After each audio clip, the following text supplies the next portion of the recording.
স্বপ্ন ছিল ডাক্তার হওয়ার, মানুষের সেবা করার। সেজন্য স্বপ্ন পূরণ করতে মেডিকেলে ভর্তি পরীক্ষায় অংশগ্রহণ করেছিলেন। কিন্তু মানুষের স্বপ্ন যেমন সবসময় পূরণ হয় না, এখানেও হয়েছে তেমনটাই। ভর্তি পরীক্ষায় উত্তীর্ণ হতে পারেননি তিনি। ভেঙে পড়েছিলেন অনেকটাই, কিন্তু সেখান থেকেই আবার নতুন উদ্যমে শুরু করে আজ তিনি সাফল্যের শিখরে। বলা হচ্ছে কৃষিবিদ মিতা সরকারের কথা। ঈশ্বরদী উপজেলা কৃষি অফিসের প্রথম নারী কৃষি কর্মকর্তা মিতা সরকার। তিনি যশোরের মনিরামপুর উপজেলার খেদাপাড়া ইউনিয়নের কৃষ্ণবাটি গ্রামের দুলাল চন্দ্র সরকারের মেয়ে। দুই ভাই ও এক বোনের মধ্যে সে ছিল সর্বকনিষ্ঠ। স্কুল শিক্ষক বাবার স্বপ্ন ছিল মেয়ে ডাক্তার হয়ে মানুষের সেবা করবে। নানান প্রতিকূলতার সঙ্গে লড়াই করে সেদিকে এগিয়ে যাচ্ছিলেন মিতা সরকার। কিন্তু সেই যাত্রা থেমে যায় মেডিকেলে ভর্তি পরীক্ষায় অকৃতকার্য হওয়ায়। সকল স্বপ্ন যেন নিমিষেই মাটির সঙ্গে মিশে যায় তার। গ্রামের মানুষের নানা রকম কটু কথা যেন এগিয়ে চলার পথ কেবল স্থবির করে তুলেছিল। এমন কঠিন পরিস্থিতিতেও বাবা মায়ের উৎসাহ নতুন করে সাহস যোগায় মিতা সরকারকে।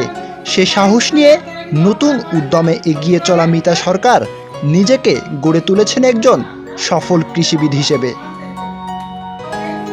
সাফল্যের অনুভূতি জানিয়ে কৃষিবিদ মিতা সরকার প্রতিদিনের বাংলাদেশকে জানান, আমার অবস্থান থেকে বলতে চাই যে প্রত্যেকটা মেয়ের উচিত লেখাপড়া শিখে নিজে স্বাবলম্বী হওয়া। কারণ আজকে আমি আমার এই চাকরির মাধ্যমে আমি যেমন দেশকে সেবা দিতে পারছি, পাশাপাশি আমি কিন্তু আমার পরিবারেরও একটা সাপোর্ট হয়েছি এবং আমি আমার নিজের সংসারের পাশাপাশি আমি আমার বাবা মায়েরও কিন্তু একটা আশ্রয়ের ভরসার জায়গা হতে পেরেছি। তো এই পাওয়াটাও আমার জীবনে একমাত্র পরম পাওয়া বলবো। কারণ নিজে সন্তান হয়ে বড় হয়ে বাবা মাকে দেখে শুনে রাখা কিংবা তাদের জন্য কিছু করতে পারাটা প্রত্যেক সন্তানের কাছেই অনেক কাঙ্ক্ষিত।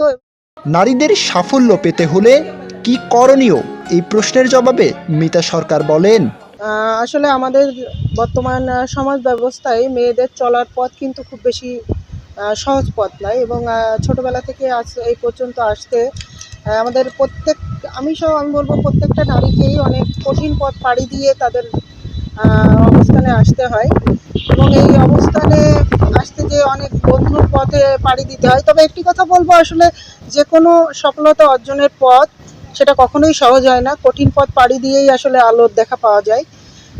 তো এই পথ পাড়ি দিতে আমাদেরকে অনেক প্রতিকূলতা আসবে।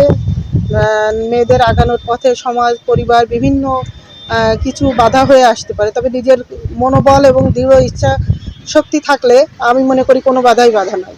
ডাক্তার হতে না পাওয়ার আক্ষেপ থেকে কৃষি কর্মকর্তা তিনি যেভাবে এগিয়ে গিয়েছেন সাফল্যের দিকে, তেমনইভাবে প্রতিটা নারীকে স্বাবলম্বী হওয়ার পরামর্শ দিয়েছেন। জীবনের এই অধ্যায়ে এসে আমার মনে হয় যে প্রত্যেক নারীকেই স্বাবলম্বী হওয়া উচিত এবং প্রত্যেকটা মেয়েকে তার লক্ষ্য উদ্দেশ্য ঠিক রেখে জীবনে এগিয়ে যাওয়া উচিত। কারণ দিন শেষে একটা মেয়ের শুধু যেন কারো স্ত্রী কিংবা কারো কন্যা হিসেবে পরিচয় না হয়, প্রত্যেকেই যেন তার নিজস্ব পরিচিত হতে পারে, এই লক্ষ্যে তার জীবন গঠন করা উচিত। কারণ নিজস্ব পরিচয় ছাড়া সমাজে কাউকে মূল্যায়ন করে না। তো প্রত্যেকটা মেয়েকে শিক্ষিত হতে হবে এবং তার নিজস্ব একটা আয়ের উৎস থাকতে হবে। একদিকে গৃহিণী, অন্যদিকে প্রাচীন পদ্ধতিকে পেছনে ফেলে আধুনিক উন্নত প্রযুক্তি ব্যবহারের মাধ্যমে অর্থনৈতিকভাবে কৃষকদের লাভবান করার জন্য নির্লসভাবে পরিশ্রম করে দেশকে সামনের দিকে এগিয়ে নিতে কাজ করে চলেছেন অনবরত। একজন নারী চাইলে কঠোর পরিশ্রমের মধ্য দিয়ে তার কাঙ্ক্ষিত লক্ষ্যে পৌঁছে সফলতার হাতছানি পেতে পারে। তারই যেন এক অনন্য উদাহরণ এই নারী কৃষিবিদ।